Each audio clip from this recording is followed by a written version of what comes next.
I still hear her voice, sharp as broken glass. Get out, and don't you ever come back. It was at my cousin's birthday, in front of a room full of relatives, laughter choking into silence.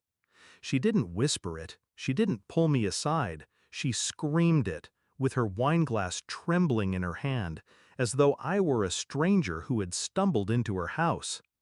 I set my plate down and left without a word. I learned long ago, silence wounds deeper than shouting.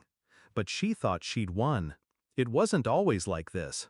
There was a time I was their pride, the first to graduate, the one who worked 2 jobs while my siblings burned through their allowances. I paid the bills when Dad's business tanked, covered medical emergencies, even kept the roof over their heads when foreclosure letters piled on the counter. Every check I wrote came with the hope of finally being seen as more than a bank account. But respect never came, only expectation. The shift was subtle. "We're so proud of you," turned into, "You can handle it. Then you'll cover it, right?"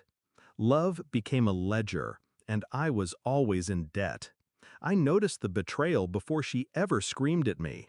The little digs at family dinners.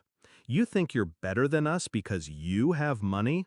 The way my siblings rolled their eyes when I mentioned work. The whispers I wasn't meant to hear. "She owes us. After all we sacrificed." Sacrificed? They had no idea how many nights I starved so I could wire money home. But I said nothing. I kept paying. I convinced myself loyalty mattered more than dignity. Until that night. Until she told me to get out in front of everyone. That was the moment the switch flipped. I stopped being their provider. I became their reckoning. The first step was quiet. I closed the joint account I had set up for them. No announcement, no warning, just a signature at the bank, a transfer, and their lifeline was gone. Then I redirected the mortgage autopay. 3 years I had been covering it. They never once asked how it got paid. They assumed money fell like rain. Not anymore. 3 weeks later, Dad called. His voice was calm at first, but I could hear the edges fraying. "Why didn't the mortgage clear this month? Bank says it's overdue." I let the silence stretch. Then I said, "Because the person who paid it doesn't live there anymore. Remember? She was told to get out." The line went quiet. I imagined his face, the dawning realization crawling across it.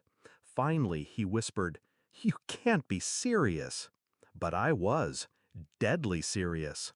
The fallout was quick. Late fees piled. The bank sent letters. My siblings started calling, their tone switching from smug to desperate. "You're really going to let Mom and Dad lose the house?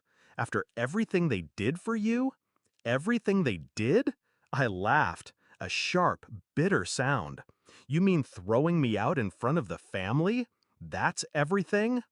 The silence on the other end was my answer. When the second month passed unpaid, Dad showed up at my apartment. No calls, no warning, just his fist pounding on the door like a creditor. I opened, calm, composed. He looked smaller than I remembered, deflated, desperate. "Listen," he said, "your mother didn't mean it. She was upset. Family fights happen. But you can't just stop paying. We'll lose the house." I looked him dead in the eye. Then, lose it. He blinked, stunned. "You made it clear," I continued, "I'm not part of that family. You can't cash my checks while erasing my place at the table." His voice cracked. "But we thought you'd always help us." That was the moment I saw it, the truth behind the betrayal. They never loved me for me. They loved me for what I could provide. And without my money, I was disposable. They scrambled after that, sold jewelry, borrowed from cousins, tried to guilt me with long messages about blood and duty. But duty is a two-way street. They had burned the bridge, then expected me to keep rebuilding it from my side. Not this time. The day the foreclosure notice arrived, my sister called me in tears. "They're losing everything. How can you just stand by?" I almost pitied her. Almost.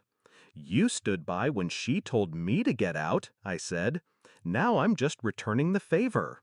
And I hung up. The last time I saw them was at the courthouse steps. They looked hollow, beaten down by reality. My mother's eyes met mine, but there was no apology there, just anger. I smiled. Not cruel, not triumphant, just free, because the chains were broken. For years they treated me like their safety net. Now they were the ones falling, and I had finally learned how to walk away. I don't regret it, not a single step. Sometimes the cruelest thing you can do to those who exploit you isn't shouting or fighting or even leaving. It's nothing. Silence, withdrawal, absence, letting them feel the weight of a life without you. And that silence is what shut them down. Forever.